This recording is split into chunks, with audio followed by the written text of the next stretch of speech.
Hello दोस्तों, कैसे हैं आप सब। स्वागत है आपका हमारे अपने चैनल पर, जहां आपको समय समय पर मेरे द्वारा प्रोसेसिंग स्टोरीज़ और क्राइम स्टोरीज़ देखने को मिलती हैं। दोस्तों, आप में से बहुत से दोस्तों ने अभी तक हमारे अपने चैनल को सब्सक्राइब नहीं किया है। मैं उनसे कहूँगा कि वह हमारे अपने चैनल को सब्सक्राइब ज़रूर करें।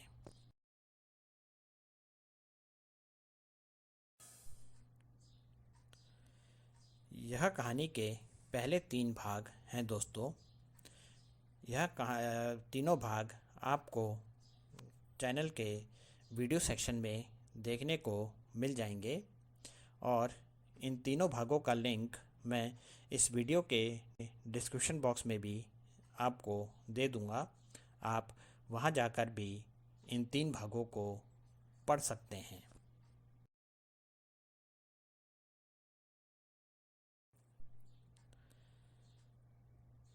आज की हमारी कहानी का शीर्षक है अंकुर की क्रॉस ड्रेसिंग फीलिंग।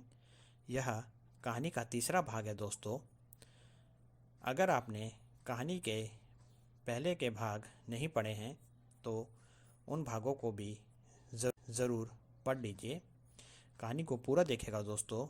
कहानी पर लाइक और कमेंट ज़रूर कीजिएगा।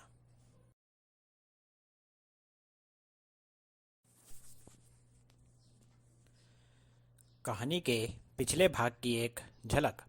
हर समय भाभी सजी धजी सी रहती थी और मैं उनको उस रूप में देखकर अपनी ही क्रॉसेसिंग दुनिया में खोई रहती थी। मैं हर रात भाभी के रूप सौंदर्य को अपनी एक अलग ही भाषा में अपने अपने क्रॉस ड्रेसिंग अरमानों के साथ अपने हम सफ़र यानी अपनी डायरी में लिखा करती थी और लिखते समय माँ की साड़ी को अपने बदन पर लपेट लेती थी। उससे मुझे लिखने में बहुत मज़ा आता था।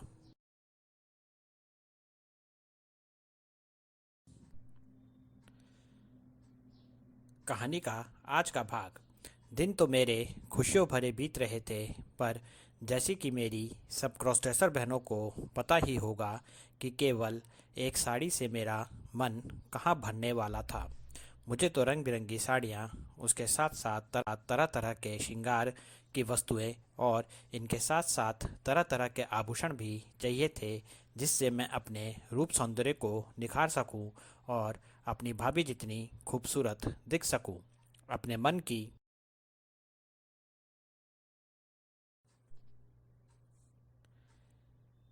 इस दुखद पीड़ा का वर्णन मैंने अपनी ज़िंदगी के हमसफ़र साथी मेरी डायरी में किया हुआ था। कुछ दिनों बाद मेरे कॉलेज में गर्मियों की छुट्टियां होने वाली थी। मेरे साथ के मेरे दोस्त ग्रीष्मकालीन अवकाश को लेकर तरह तरह के कार्यक्रम बना रहे थे। कोई पहाड़ों पर घूमने के लिए जाने की बात कर रहा था तो कोई अपने दोस्तों के साथ समय बिताने की बात कर रहा था। वहीं मैं अपने मन ही मन में यह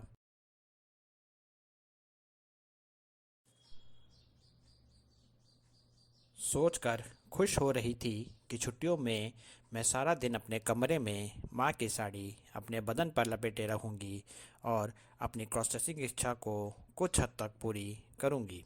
कुछ दिनों बाद छुट्टियाँ हो गईं। मैं पूरा दिन अपने कमरे में माँ की साड़ी को बदन पर लपेटे हुए अपनी क्रॉस ड्रेसिंग दुनिया में खोई रहती थी और ऐसा करते हुए मैंने अपने क्रॉस ड्रेसिंग दुनिया के सपनों की एक अलग ही दुनिया अपने मन में बसा ली थी।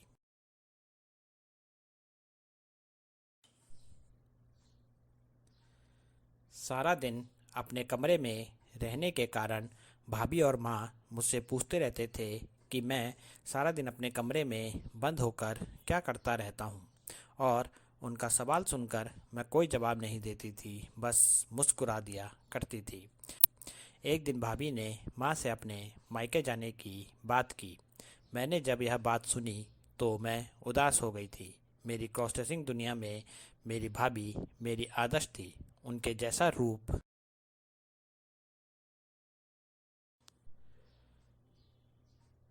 सौंदर्य मैं पाना चाहती थी।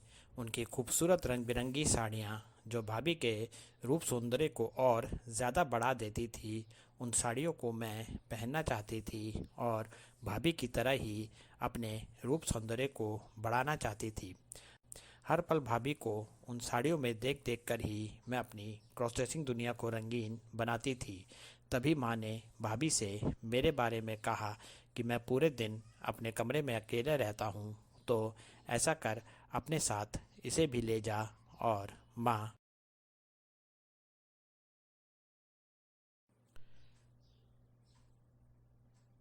ने मुझसे भी पूछा कि भाभी के घर जाएगा क्या।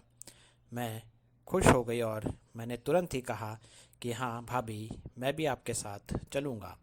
मैंने कुछ कपड़े अपने बैग में रख लिए और उन कपड़ों के साथ साथ मैंने मैंने मेरी ज़िंदगी की हमराज, मेरी जीवन साथी जो सिर्फ मेरे अलावा एक ऐसी थी जो मेरे क्रॉसिंग सपनों को जानती थी, उसको भी कपड़ों के साथ रख लिया।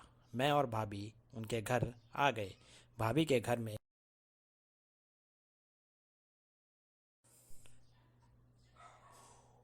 उनके माता पिता थे। उन्होंने मेरा स्वागत सत्कार किया।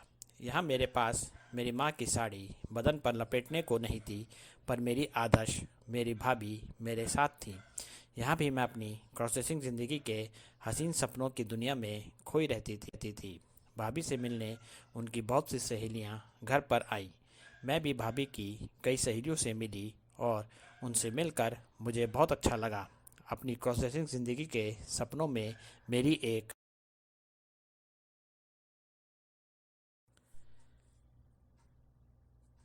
चाहत यह भी थी कि मेरी भी भाभी और लड़कियों की तरह बहुत सी सहेलियां हों। भाभी की सहेलियों से मिलते समय मुझ पर मेरी क्रॉसिंग ज़िंदगी की यह चाहत हावी होती जा रही थी और भाभी की सहेलियां मुझे अपनी सहेलियां जैसी लग रही थी। भाभी की सहेलियों से मिलकर मुझे जैसा महसूस हुआ था, उसका वर्णन भी मैंने अपनी डायरी में कर दिया था। एक दिन मैं भाभी के मायके के बाज़ार में घूमने गई हुई थी। तभी मौसम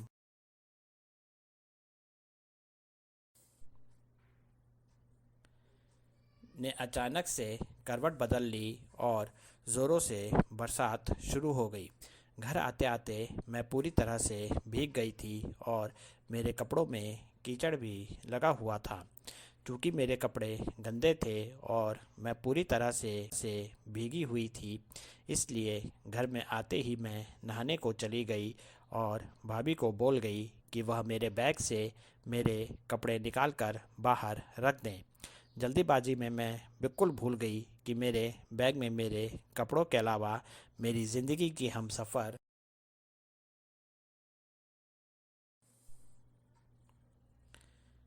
और मेरी क्रॉस ड्रेसिंग चाहत की राजदार मेरी डायरी भी थी।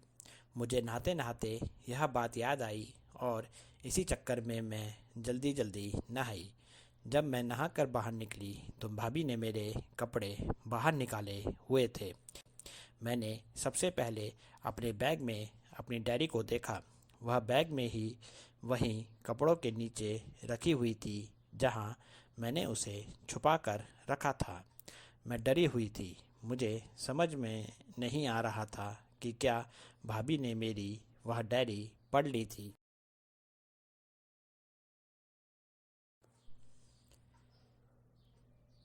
या नहीं।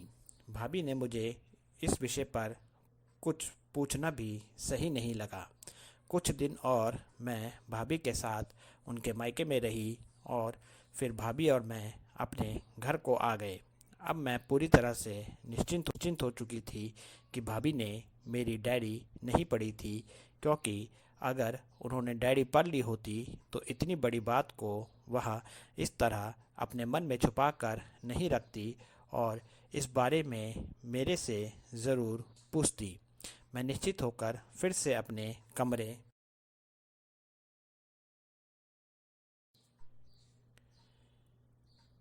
में अपनी माँ की साड़ी को अपने बदन पर लपेटे अपनी क्रॉसिंग दुनिया के सपनों को अपनी हमसफ़र अपनी डायरी में लिखने लगी। पर यहाँ मैं गलत थी। मेरी कहानी के अगले भाग में देखिएगा कि मैंने क्यों कहा मैं गलत थी। कहानी को पूरा देखने के लिए धन्यवाद दोस्तों। कहानी को लाइक कीजिए और चैनल को सब्सक्राइब कीजिए। आपका अपना नयन भास्कर।